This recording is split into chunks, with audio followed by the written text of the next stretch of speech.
Well, yeah. Well, it's Friday, 2:16 in the PM, and I'm headed home. You know, it's pretty wild that these Fridays are just boom, boom, boom. But anyway, I want to tell a little story about the early days of Rox Zone. As a matter of fact, I can't remember if we actually named it Rox Zone to begin with.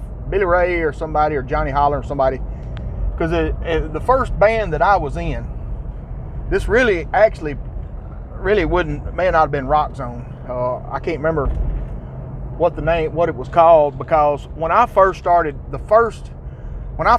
playing in the band, I barely could play any kind of chord on the guitar at all. And so some of y'all may can relate. I don't know. You may not be able to. Anyway, it was me. It was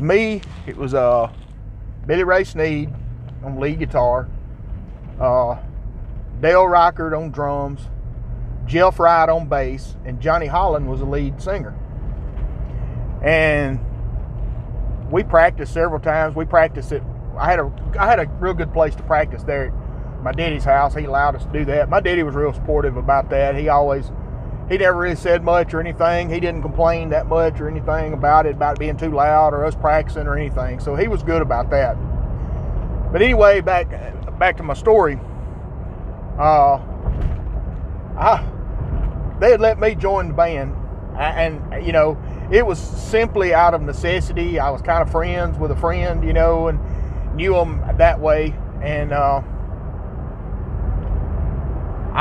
went and bought a guitar, bought an amp, and I was trying to. I had a cheap amp and a cheap guitar. Then when I seen the opportunity to play with Billy Ray and them, because I remember the first time I met them, a friend of mine, Bruce Mills. Me and Bruce went to school together. He was a year or two ahead of me, but me and Bruce worked together at Tecumseh, so we'd ride to work together and back.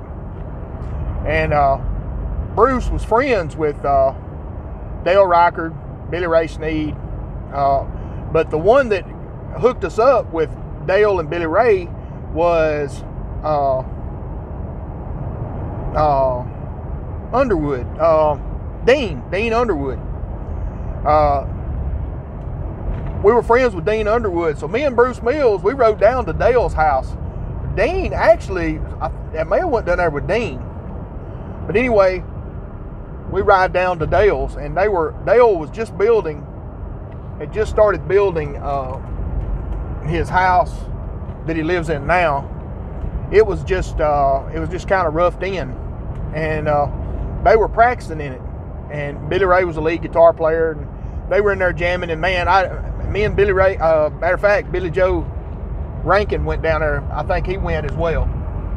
And when we went down there, you know, they were jamming, and man, we were impressed with Billy Ray, you know, because we hadn't been around a lead guitar player, you know, in real life and all this. I mean, we were young in music.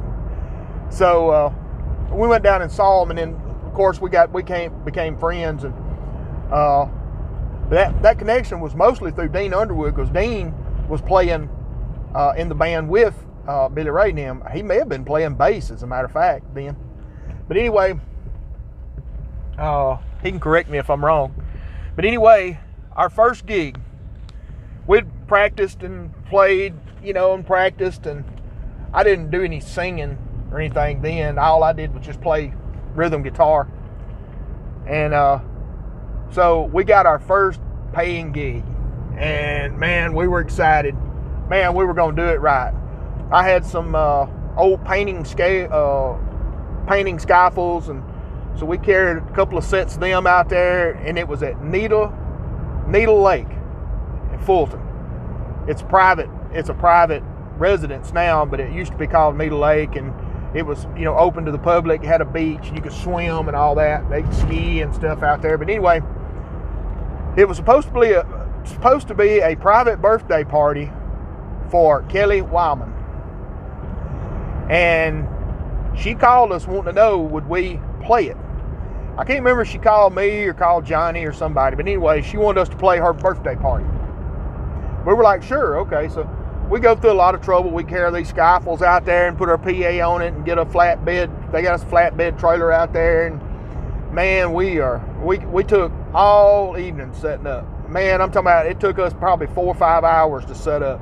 We hauled that stuff out there. At that time, Johnny Holland had a 15-passenger van because he put down carpet and flooring. He was able to borrow that van to haul the equipment in. So we loaded it all up in there and went out there and we set up, and man, we started playing. And it all went pretty good till the boys from Fulton and Smithville got together. And I don't know who they were, but it was into the night. Some of them decided that it'd be a good idea if they started arm wrestling. Well, they got over there and got to arm wrestling. The next thing we know, we heard girls hollering, he's going to kill him, he's going to kill him. And I'm talking about, it was on then. I'm talking about they broke out into fighting. All of them broke loose to fighting. And we were like, oh, Lord, we just knew our stuff was going to get tore up, man. We just knew it was all about to get tore apart. And I am not kidding. I don't think I'm exaggerating this one bit. What took us 4 or 5 hours to set up took us about 10 minutes to pack up. Son, we got our junk packed up and we got the heck out of there. Because we just knew our stuff was going to get tore up. We got all that stuff loaded up and we got out of there. And guess what? We never got paid for that gig, Kelly Wildman. I don't know if you remember it or not, but we never got our money for that. I think it was supposed to have been $250. She never paid us. And so that was our first experience, my first experience playing in a band. That was my first supposed to be paying gig that I'd ever played out anywhere. And then later on, I had started, Johnny, I can't remember, Johnny started he was doing the sound and stuff for us or something, and I had started doing some singing. Of course, Billy Ray had always sung some. I started doing some singing, and they asked us to play a New Year's party at Roy Adams' house up 25 north out of Fulton. And so we said, sure, paying gig, let's go. And I've got that on video, which is pretty cool. It was, I think it was New Year's of 89, that was 88, 89, I believe. And that was one of the funnest. That was like our second paying gig, and that was one of the funnest gigs we played at that, in that time frame. I mean, we had a blast. Bunch of people there, bunch of people, and we played till into the like 1 o'clock, that night. Had people getting up and playing music with us and everything, just all kind of cool stuff like that. But it was a really fun time. Roy had a real good place to have one. He had a basement there at his house. Well, he still got it, I guess. He had that big basement, so it was plenty of room. We set up in there and we just jammed, and we had a good time. Now, how good was we? But it was a fun time, and that's what it was mostly about at that time, was just having fun. Trying to have some fun. Wanted to be a rock star. I'm sure there's several of y'all that have those same first stories, that first paying gig, or supposed paying gig that you never got your money for. And, it may not be my last. I don't know. I haven't played anywhere in a long time except for a church, and I don't get to play anymore, except in the living room, jamming along with some of the old tunes and stuff. But it was fun times. I like thinking back on that stuff and thinking about some of the stuff that happened in that period of time. I didn't think as much of. There was some stuff went on back then that I wouldn't even want to talk about, but that was fun times. You wonder if that kind of times, is that what we're having right now, is the times we're going to talk about 10 years from now. I hope it is. I hope it's, I hope we're talking about good times 10 years from now instead of just pre and post sick bug. I really hope that. I really hope it's not, because now it seems like everything that was pre or that's post, and I don't want it to be that way. I want us to be able to talk about in 10 or 20 years from now the good times 10 or 20 years ago. This has been another segment from the Steering Wheel Commentator.